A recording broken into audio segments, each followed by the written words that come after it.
मागे सर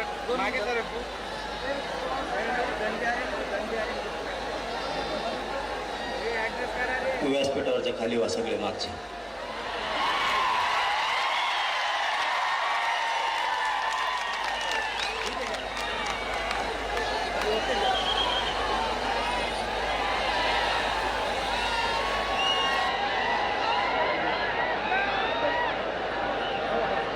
हिंदवी स्वराज्याचे संस्थापक राजे छत्रपती शिवराय, तू हलू नको ना, तो मागे जा बाहेर. राजमाता मासाहेब जिजाऊ, धर्मवीर छत्रपती संभाजीराजे, कॅमेरा हलतो. महाराष्ट्राची धाकटी पंढरी श्री क्षेत्र नगर नारायणगडाच्या चरणी त्रिवार नतमस्तक होतो. आपल्या नारायणगडाचे मठाधिपती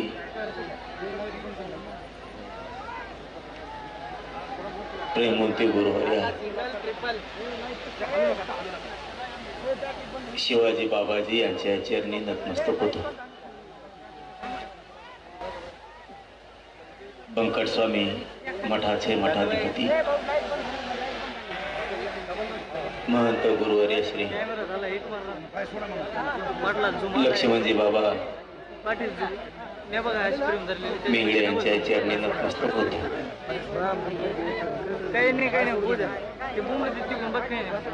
आणि नारायणगडाच्या कुशीत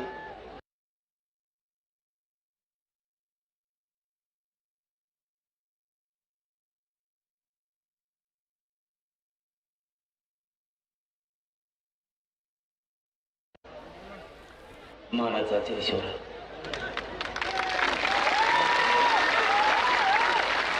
आणि विराट संख्येनं जमलेल्या माझ्या तमाम मराठा बांधवांना माझा मानाचा ईश्वर.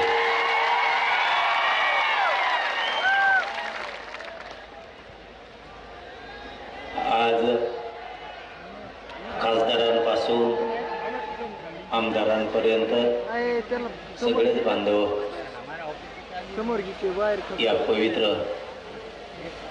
नारायणगडाच्या कुशीत येऊन तुम्ही तुमचं मोठेपण सिद्ध केलं, त्याबद्दल तुमचं सगळ्यात अगोदर धन्यवाद. मला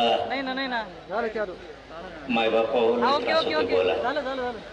आपला गड नगद आहे म्हणून ताकद मिळते. जशी मला मिळाली तशी माझ्या शेतकऱ्याला पण मिळाली. लय वेदना आहेत, शरीरात लय त्रास आहे. मी तुम्हाला ही गोष्ट सांगितली होती, आठवत असलीत बघा. एक 5-6 महिन्यापूर्वी तुम्हाला मी एक गोष्ट सांगितली होती,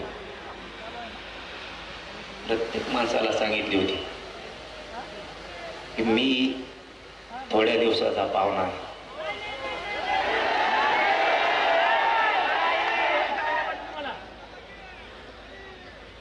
आणि आपण मुंबईला जायची हाक दिली, कारण मी एक गोष्ट तुम्हाला सांगितली होती, शेवटी शरीर हे काही सांगता येत नाही. माझ्या गरिबाच्या लेकराचं मला आयुष्याचं कल्याण करून द्या. मुंबईला चला.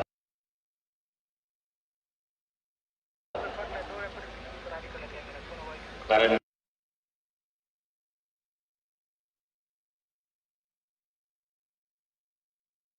पूर्ण झूम केले सर.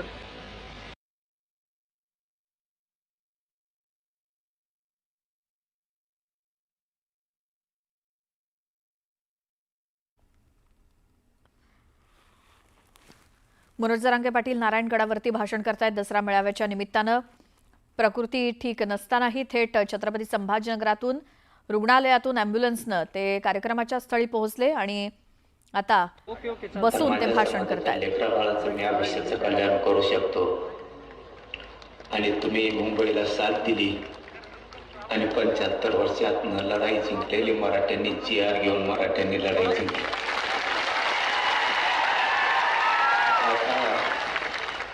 आता मला चिंता नाही.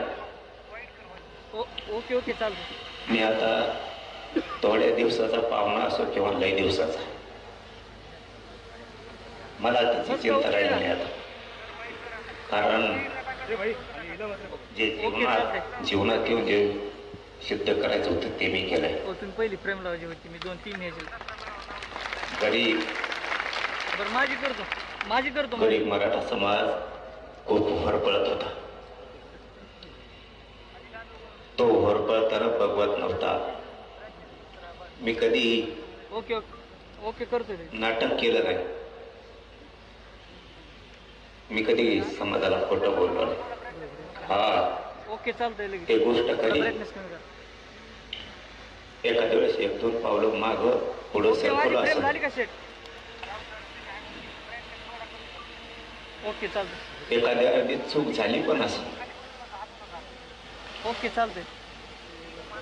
पण मला दिसत होतं ओके ओके समाज चालतंय. लई तडफडतोय. लेकीवाडी हलू नका कॅमेरा. पोरं बाळ जर मोठे करायचे असले तर शेती बरोबर त्याला आरक्षणाचा आधार देणं गरजेचं आहे. काम नाही ना थोडं आणि तुम्ही हल्ले ना रात्रंदिवस ठीक आहे, प्रेम लावा तुम्ही. आम्ही कुठे जम. हलतो? हा? उभं राहतो मी. माझ्या समाजाचा हट्ट होता, इच्छा होती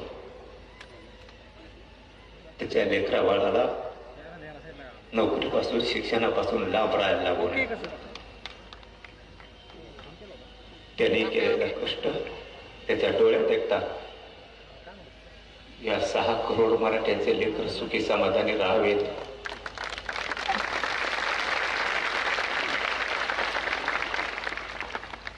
कधी शांत बसलो नाही. पूर्ण आयुष्य झिजवलं. आता मला काही वाटत नाही. खूप जणांनी सातारा संस्थानमध्ये पश्चिम महाराष्ट्र आणि हैदराबाद गॅजेट म्हणजे मराठवाडा, इथला जर मराठा आरक्षणात गेला राज्यालाच नाही तर देशाला येडा टाकायची ताकद या मराठ्यात हे म्हणून मिळू देत नव्हती. आपले आणि दुसरे तर विरोधात गेले हो. हा ठीक आहे. आपल्याने पितूर नको व्हायला होतं. झाली असं नाही कधी चूक,